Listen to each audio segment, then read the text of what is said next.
விஜய் நேத்து ஒரு முடிவை எடுத்து அறிவிச்சிருக்காரு, அவங்க கூட்டணி பத்தி தனித்து போட்டியிடுவோம் முதலமைச்சர் வேட்பாளர். அது அவருடைய முடிவு. சார், அவர் உங்க கூட்டணி விமர்சிச்சிருக்காரு, பாஜகவோட அதிமுகவோட கூட்டணி விமர்சிச்சிருக்காரு, ஆதாயத்துக்கான கூட்டணி அப்படின்னு சொல்லியிருக்காரு.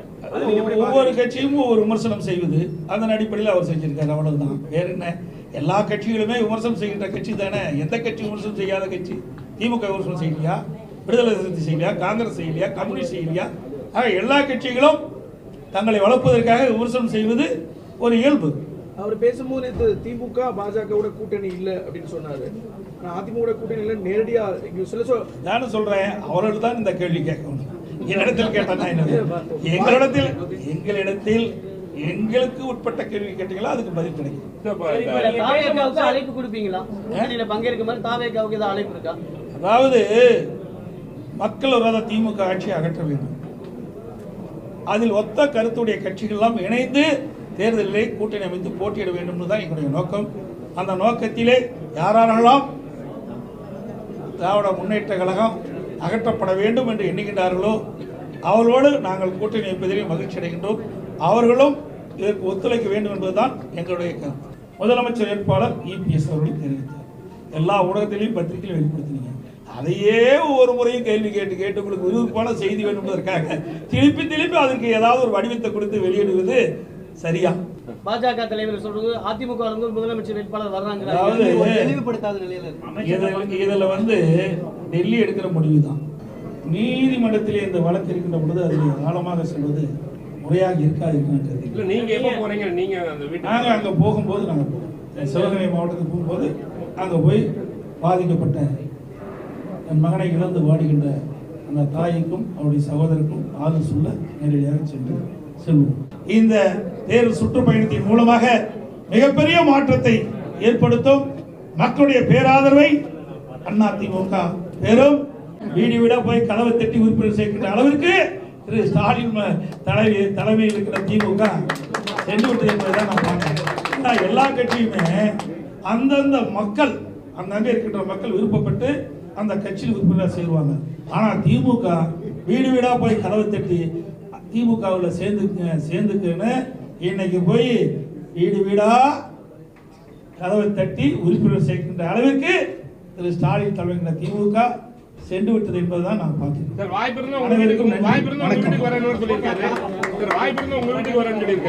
நிச்சயமாக அனைத்து இந்திய அண்ணா திராவிட முன்னேற்ற கழகம் வென்று பெரும்பான்மையோடு ஆட்சி அமைத்த பிறகு அவர் எங்க வீட்டுக்கு வந்தால் நாங்கள் வரவேற்போம்.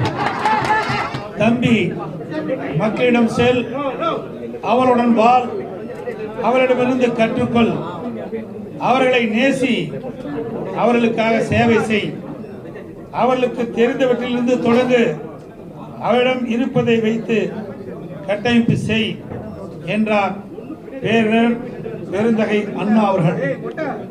அண்ணா வழியில் மக்களுக்காகவே உழைத்த தலைவர்கள் நாம் இருவரும் தெய்வங்களான பொன்மனச்சம்பல் புரட்சி தலைவர் எம்ஜிஆர், இதய புரட்சி தலைவி அம்மா அவர்கள் காட்டிய வழியில் அனைத்து இந்திய அண்ணா திராவிட முன்னேற்ற கழகம் சுழலாக ஏகிக் கொண்டிருக்கிறது.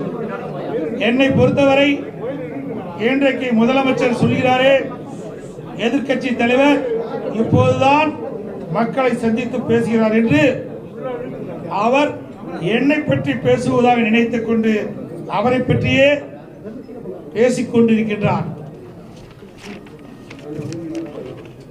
நான் எப்பொழுதும் இயல்பாக மக்களோடு இருப்பவன். நான் எப்பொழுதும் மக்களை சந்தித்துக் கொண்டு அவர்களோடு பேசிக்கொண்டுதான் இருக்கின்றேன். இது ஊடக நண்பர்களுக்கும் பத்திரிகை நண்பர்களுக்கும் நன்றாக தெரியும். அதனால்தான் மக்களின் குறைகளை அறிந்து அவர்களின் குரலாக நானும் அனைத்து இந்திய அண்ணா திராவிட முன்னேற்ற கழகம் இன்றைக்கு ஒழித்து வருகிறோம். அதன் அடுத்து மற்ற மிக முக்கியமான அத்தியாயம்தான் இந்த எழுச்சி பயணம். என்னது தேர்தல் பிரச்சாரம் தானே என்று நீங்கள் நினைக்கலாம். ஆம், தேர்தல் பிரச்சாரம் தான். ஆனால் இந்த பயணத்திற்கு ஒரு மிகப்பெரிய நோக்கம் தேவை இருக்கின்றது. எனது இந்த பயணத்தின் நோக்கம் இந்த விடியா ஸ்டாலின் மாடல் திமுக ஆட்சி உரிமைகளை மக்களிடம் அம்பலப்படுத்தி அவரிடம் மாற்றத்திற்கான நம்பிக்கை விதைப்பது. இந்த பயணம் எதற்காக என்றால், இந்த ஆட்சியில் சிறுமி முதல் முதியவர் வரை யாருக்கும் பாதுகாப்பு இல்லாத ஒரு சூழலை, தினந்தோறும் பாலியல் வன்கொடுமைகள், கொலை, கொள்ளை, திருட்டு, வழிப்பறிவு என்று நாள்தோறும் வண்ணம் நாள்தோறும் நடந்த வண்ணம் இருக்கின்றது. இது ஊடகத்திலும் பத்திரிகையிலும் வெளிச்சம் போட்டு காட்டப்படுகின்றன. ஆகவே அனைத்து இந்திய அண்ணா திராவிட முன்னேற்ற கழகம் மக்களுக்காக தொடங்கப்பட்ட இயக்கம். பொன்மனச்செம்மல் புரட்சி தலைவர் எம்ஜிஆர் இந்த இயக்கத்தை தொடங்கின்ற பொழுது தீய சக்தி திமுகவை வேரோடு பூண்டோடு அழிக்க வேண்டும் என்பதற்காக தொடங்கினார். அதை இதயம் புரட்சி தலைவர் அம்மாவர்கள் கண்ணை இமையாப்பது போல கட்டி காத்து சிறப்பான ஆட்சி நாட்டு மக்களுக்கு தந்தார். கிட்டத்தட்ட அனைத்து இந்திய அண்ணா திராவிட முன்னேற்ற கழகம் 30 ஆண்டுகளுக்கு மேல் தமிழகத்தில் ஆட்சி புரிந்த இயக்கம். அனைத்து இந்திய அண்ணா திராவிட முன்னேற்ற கழக 10 ஆண்டு கால ஆட்சியிலே எண்ணற்ற திட்டங்களை கொண்டு வந்து நிறைவேற்றி அதனால் தமிழகம் ஏற்றம் பெற்றது. இந்தியாவிலேயே முதன்மை மாநிலம் என்ற பெயர் பெறுகின்ற அளவிற்கு திட்டங்களை கொண்டு வந்து மக்களுக்கு நன்மை கொடுத்த இயக்கம் அதிமுக இயக்கம், அதிமுக அரசாங்கம் என்பதை இந்த நேரத்தில் சுட்டிக்காட்ட விளைகின்றேன். இந்த பயணத்துடைய நோக்கம் கடந்த 50 மாத ஸ்டாலின் மாடல் ஆட்சியிலே மக்கள் பட்ட துன்பங்கள், துயரங்கள், வேதனைகள், கொடுமைகள் அத்தனையும் பட்டியலிட்டு மக்களிடத்திலே எடுத்து சொல்லி இந்த கொடுங்கோல் ஆட்சி, மக்களது ஆட்சி அகற்றுவதுதான் எங்களுடைய நோக்கம், லட்சியம் என்பதை இந்த நேரத்தில் தெரிவிக்கின்றேன். இந்த தேர்தல் சுற்றுப்பயணத்தின் மூலமாக மிகப்பெரிய மாற்றத்தை ஏற்படுத்தும் மக்களுடைய பேராதரவை அதிமுக பெறும். 2026 சட்டமன்ற தேர்தலில் வென்று அனைத்து இந்திய அண்ணா திராவிட முன்னேற்ற கழகம் வரலாற்றை படைக்கும் என்ற நேரத்தை தெரிவித்து வருகிற 7ஆம் தேதி என்னுடைய தேர்தல் சுற்றுப்பயணத்தை கோவை மாவட்டம் மேட்டுப்பாளையத்தில் துவங்குகின்றேன். தமிழ்நாடு முழுவதும் 234 தொகுதியிலும் தேர்தல் சுற்றுப்பயணம் மேற்கொண்டு மக்களை நேரிலே சந்தித்து இந்த ஆட்சியுடைய அவலங்களை எடுத்துச் சொல்லி மக்கள் மனதிலே பதிய வைத்து மிகப்பெரிய மாற்றத்தை உருவாக்கி அனைத்து இந்திய அண்ணா திராவிட முன்னேற்ற கழகம் 2026 பெரும்பான்மை இடங்களில் வெற்றி பெற்று பெரும்பான்மையோடு ஆட்சி அமைப்பதற்கு இந்த சுற்றுப்பயணத்தை மேற்கொண்டு என்பதை தெரிவித்துக் கொள்கிறேன். குறிப்பா இந்த சுற்றுப்பயணத்தில் எதெல்லாம் முன்னிறுத்தி நீங்க பொதுமக்கள் பேச போறீங்க? இந்த 34 தொகுதியில முதற்கட்டமா, அதாவது 234 தொகுதிக்கும் நேரடியாக சென்று மக்களை சந்திக்கலாம் என்று தலைமை கழகத்தின் மூலமாக திட்டமிட்டு வருகிற 7ஆம் தேதி கோவை மாவட்டம் மேட்டுப்பாளையத்தில் நான் தொடங்க இருக்கின்றேன். நான் ஏற்கனவே தெரிவித்தபடி திராவிட முன்னேற்ற கழகத்திலே 2021 சட்டமன்ற பொதுத் தேர்தலின் போது நிறைவேற்ற முடியாத 525 அறிவிப்புகளை வெளியிட்டிருக்கின்றார்கள். அதிலே எந்தெந்த அறிவிப்புகள் நிறைவேற்றவில்லை என்பதை எடுத்துச் சொல்லி மக்களை ஏமாற்றி, மக்களை திசை திருப்பி மடைமாற்று செய்து 2021 ஆட்சி பிடித்தார்கள். பொய்யை மூலதனமாக வைத்து ஆட்சி பெற்றவர்களுக்கு மக்களிடத்தில் எடுத்துச் சொல்லி நாங்கள் வாக்குகள் சேகரிக்கிறோம்.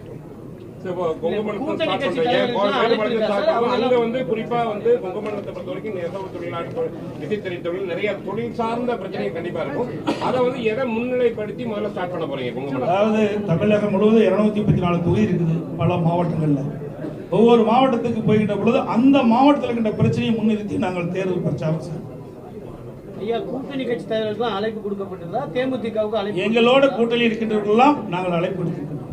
தேமுதிக நீங்க கூட்டணியில் இருக்கீங்க, இது வரைக்கும் அவங்க ஏத்துக்கல. அவர்கள் தான் ஜனவரி மாதம் தான் தேர்தல் அறிவிக்கிறாங்க.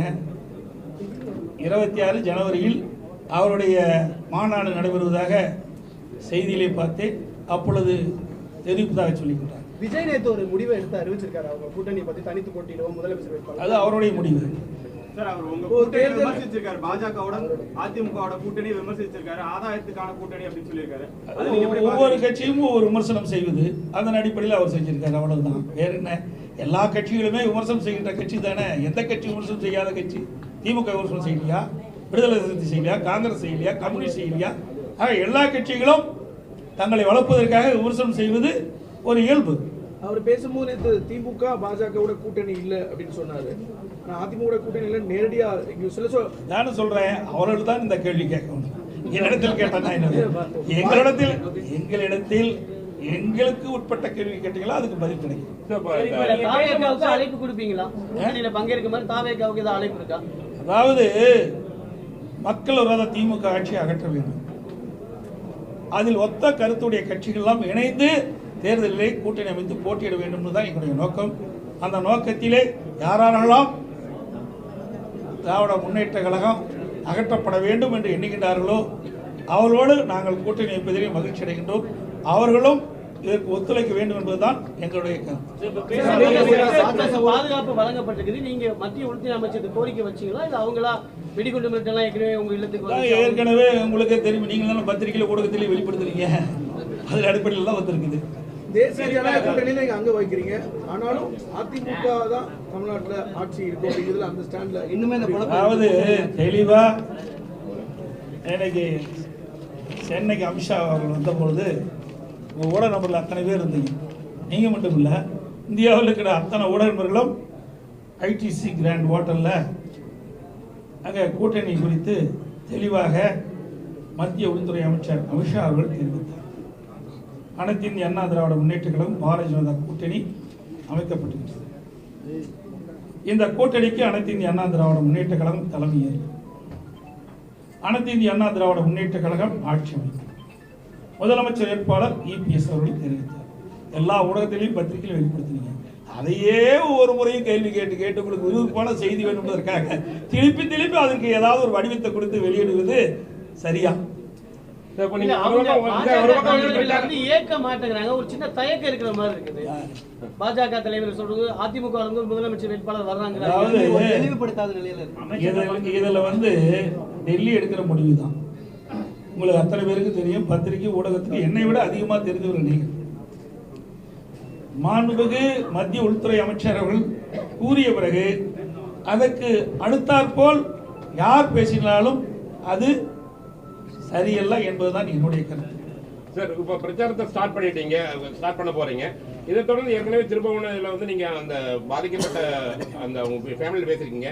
நீங்க நேரில் போறீங்க. மறுபடியும் முத இந்த கோர்ட்ல கேஸ் போட்டு அதிமுக வைக்கீங்கன்னா அந்த நிலைப்பாடு தொடர்ந்து காவல்துறை அந்த உயர் அதிகாரி முதற்கொண்டு யாருன்னு முதற்கொண்டு கேள்வி கேட்கக்கூடிய சூழல்ல அந்த பயணம் எப்படி இருக்கு? திருப்பவனத்தில் அந்த இது அதிமுக சார்பில் எந்தெந்த மாதிரியான, அதாவது இன்றைக்கு அந்த காவலாளி அஜித்குமார் இன்றைக்கு பத்திரிகையிலே ஊடகத்திலே வெளிவந்த செய்தி தான். காவலர்கள் விசாரிப்பதாக அழைத்துக் கொண்டு சென்று அவரை கடுமையாக தாக்கிய காரணத்தினால் அவர் மீது சுமார் 50 காயங்கள் ஏற்பட்டதாகவும் அந்த மருத்துவ சான்றிதழ் தெரிவிக்கின்றது. அதன் அடிப்படையில் அவர் இறந்ததாகவும் தெரிவிக்கின்றது. இன்றைக்கு நீதிமன்றத்துக்கு அந்த வழக்கு சென்று விட்டது. அனைத்து இந்திய அண்ணா திராவிட முன்னேற்ற கழகம் இதிலே நீதி கிடைக்க வேண்டும், உண்மை குற்றவாளிகள் யாரும் தப்பித்துவிடக் கூடாது என்பதற்காகத்தான் என்னுடைய கட்சியின் சார்பாக நாங்கள் நீதிமன்றத்தில் வழக்கு தொடர்ந்து இன்றைக்கு நீதியரசர் அதுக்கு ஒரு தனி நீதிபதியை நியமித்து விசாரணை மேற்கொண்டிருக்கின்றார்கள். நீதிமன்றத்திலே இந்த வழக்கு இருக்கின்ற பொழுது அதில் ஆழமாக செல்வது முறையாக இருக்காது.